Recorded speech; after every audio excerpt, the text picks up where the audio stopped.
Chers zèbres, chers non-zèbres, bienvenue dans ce podcast et aujourd'hui nous allons parler de quelque chose qui m'énerve. C'est toutes ces personnes qui disent que, en fait, les surdoués, les zèbres, les hauts potentiels vont très bien et que, en fait, c'est une constatation clinique s'ils ne vont pas bien. Autrement dit, les gens qui souffrent, on s'en fout. Voilà. Alors ça c'est mon introduction, elle est un petit peu dure parce que elle est malhonnête. En fait elle est malhonnête puisque le débat est ouvert. Ce qui se passe c'est qu'il y a deux catégories, les personnes qui pensent que toutes les personnes qui sont en décrochage scolaire sont des surdoués et des hauts potentiels et des enfants précoces. Et les autres personnes pensent que parmi les gens parmi les élèves qui sont en décrochage scolaire, ont comme caractéristique le fait d'être haut potentiel, surdoué, zèbre, etc. Donc le débat, il est ouvert. Et si le débat est ouvert, ça veut dire que, je vous écoute. Qu'est-ce que vous en pensez? Alors moi, à force de lire, à force de regarder des vidéos, à force de parler aux gens qui sont zèbres, qui sont au potentiel, qui sont surdoués, hypersensibles, je me rends compte qu'effectivement, on n'est pas tous pareils. Hein. On n'est pas tous pareils. Et il y a même une expérience qui avait été faite aux États-Unis sur le classement, en fait. On imagine que un surdoué qui est dans une classe classique, il va être premier. Pas forcément. Mais admettons. En revanche, comment est-ce qu'on fait le classement dans une classe de surdoués? Croyez-le ou pas, on va trouver des différences et il va y avoir un premier et un dernier, même dans une classe où il n'y a que des surdoués. Ça veut bien dire que le sujet, il est complexe. Ça veut dire qu'on ne peut pas juste, analyser ça comme étant simple, en fait, comme étant un sujet facile. C'est tout sauf un sujet facile. Et vous allez remarquer que généralement, tous les sujets qui sont complexes divisent l'opinion publique, divisent les commentateurs, divisent toutes les personnes qui en parlent. C'est pour ça que personne n'est jamais d'accord sur un sujet complexe. Parce que la complexité fait que justement, on ne peut pas s'arrêter à des choses qui paraissent extrêmement simples. J'enfonce une porte ouverte, certainement, c'est de la palissade. Hein. Mais malgré tout, réfléchissez 2 secondes, tous les sujets qui sont complexes divisent. Et le problème, c'est qu'on se rend compte qu'ils sont complexes lorsqu'ils divisent. C'est-à-dire que ce n'est pas parce que le sujet est complexe qu'il divise, puisqu'on ne pourrait pas le savoir s'il est complexe. On peut savoir qu'il est complexe et qu'il devient complexe dès l'instant où il divise. Et là, il y a une vraie division entre les scientifiques, on va dire les zététiques, qui sont contre l'idée que tous les élèves qui sont dits précoces sont en décrochage scolaire, et les cliniciens qui vont dire, mais généralement, ceux qui sont en décrochage scolaire sont précoces. Et tout le sujet est là parce que on s'est rendu compte en plus que c'était extrêmement franco-français. Dans les autres pays, il n'y a pas ce problème. Il n'y a pas ce problème de se dire que le décrochage scolaire, c'est dû aux surdoués, ou que les surdoués décrochent scolairement. Non, pas du tout. Il n'y a pas ce problème-là. Donc s'il n'y a pas ce problème-là, c'est qu'il y a un autre problème sous-jacent qu'il faut déterminer. Et quel est-il? Et là, c'est pour ça que moi, je me sens pas forcément zèbre, pas forcément au potentiel, pas forcément l'inverse non plus. Je suis le cul entre 2 chaises, comme on dit. Voilà, le cul entre 2 chaises. Et ce cul entre 2 chaises fait que je ne peux m'asseoir nulle part. Et je n'ai pas de place. Et comme je n'ai pas de place, on en revient toujours à ce problème de légitimité que les zèbres et les hauts potentiels perçoivent vraiment. Ils vivent ce côté, mais je n'ai pas ma place. Je n'ai pas ma place, je ne vois pas mon siège. Où est-ce que je m'assois? Je m'assois par terre, je m'assois sur un tabouret à l'envers, je sais pas. Oui, si vous mettez sur un tabouret à l'envers, vous allez sentir la douleur passer. C'est peut-être un peu ce qui se passe parfois. justement. C'est que vous sentez la douleur passer, justement parce que vous n'avez pas la place qu'il vous faut. Alors, le développement personnel va résoudre le problème en disant « mais il y a la responsabilité et les autres, ce n'est qu'une projection de ce que toi tu as en toi ». Oui, bien sûr, ok, très bien, mais ça règle pas le problème. Parce que cette responsabilité, tant qu'on n'a pas pris conscience, et tant qu'on n'a pas nettoyé des schémas, c'est pas la peine. J'entendais encore...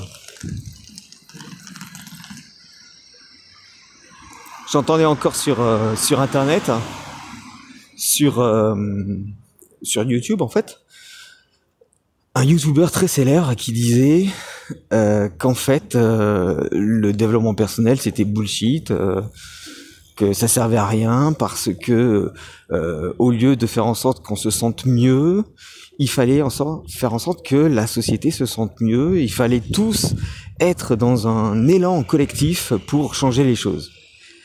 Alors, j'ai mis un petit commentaire parce que je me suis dit que j'allais peut-être débunker sa vidéo, quoi. Parce que tant de mauvaise foi et surtout de non-connaissance du sujet, ça mérite d'être souligné. Et ce YouTuber était dans le mépris total du développement personnel. Pendant 4 minutes, et au bout de 5 minutes, il a commencé à dire oui, mais non, mais finalement, enfin, bon, moi, sauf que le mal était fait, moi j'étais déjà énervé. J'étais déjà énervé parce que je me suis dit, mais en fait, il y connaît absolument rien, quoi. Il a vu 2 vidéos, il a vu le reportage sur Capital et basta, quoi. Terminé. Il s'est fait un avis là-dessus en disant oui, ce sont des gens qui vendent des formations pour que vous alliez mieux, etc. Oui, bon, enfin, je lui ai dit. Donc, tu vas m'expliquer maintenant qu'est-ce qu'on peut faire pour gagner sa vie sans qu'on paraisse pour arnaqueur ou pour un vendeur, hein. Voilà. Même un agriculteur, il vend. Donc voilà, je ne sais pas. Ça c'est ces idées qui sont gonflantes parce que on a l'impression d'incarner toujours le mal et que eux sont les meilleurs. Voilà. On nous donne des leçons, sauf qu'on nous donne pas les solutions. Alors que dans le développement personnel, on donne les solutions. Je m'égare un petit peu, normal pour un zèbre, vous allez me dire, parce que la pensée, voilà, elle est complexe aussi. Toujours pour dire que le simple fait qu'ils disent faisons en sorte que le collectif change les choses. Oui, mais dans le collectif, il y a des personnes qui ne vont peut-être pas s'entendre entre elles. Et si elles ne s'entendent pas entre elles, c'est parce que justement, elles ne sont pas elles-mêmes dans ce qu'elles devraient être au sens divin du terme, c'est-à-dire presque parfaites. On peut pas être parfait, mais en revanche, on peut se libérer de ses peurs. Et parce que le fait d'avoir peur fait que vous allez réagir différemment que si vous aimez quelque chose.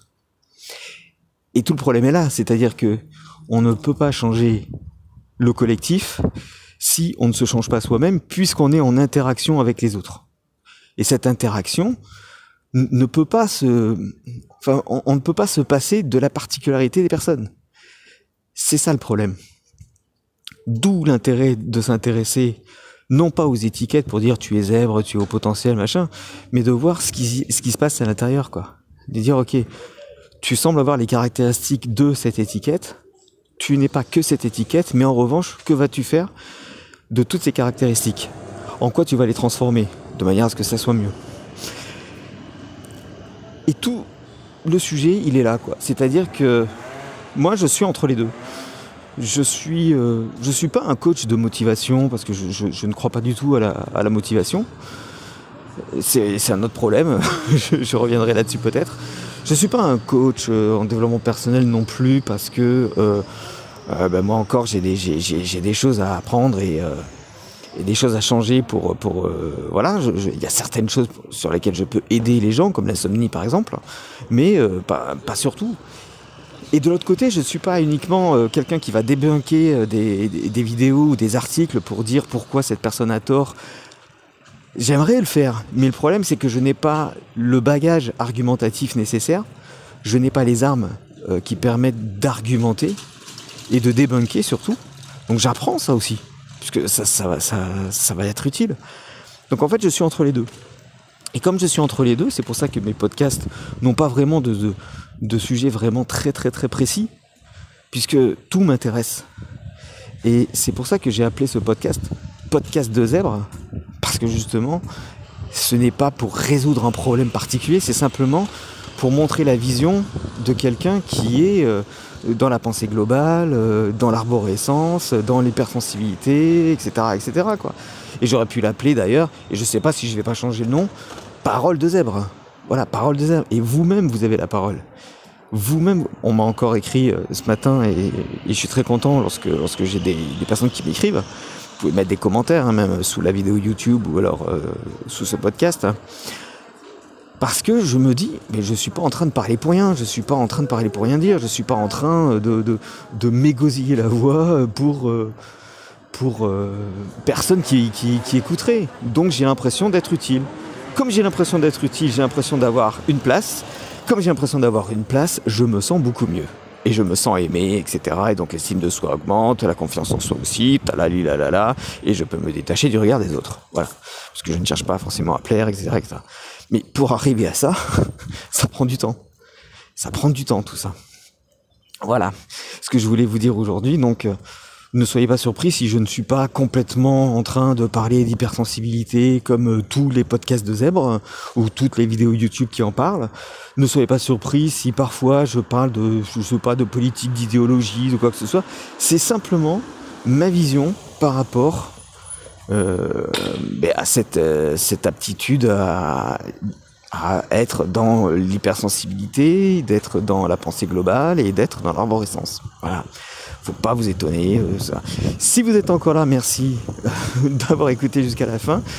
Vous pouvez me contacter sur tous les réseaux sociaux. Vous pouvez aussi vous inscrire pour être en contact direct et recevoir plein de choses, plein de bancs de contenu avec le lien qui se trouve juste en dessous de cette vidéo, et puis vous pouvez, enfin de ce podcast aussi, et vous pouvez bien sûr vous abonner à cette chaîne YouTube si vous écoutez sur YouTube, et puis bien sûr au podcast si vous écoutez le podcast. Voilà. Je vous souhaite une bonne journée, une bonne soirée suivant l'heure à laquelle vous écoutez ce podcast, et je vous dis à très vite. Salut.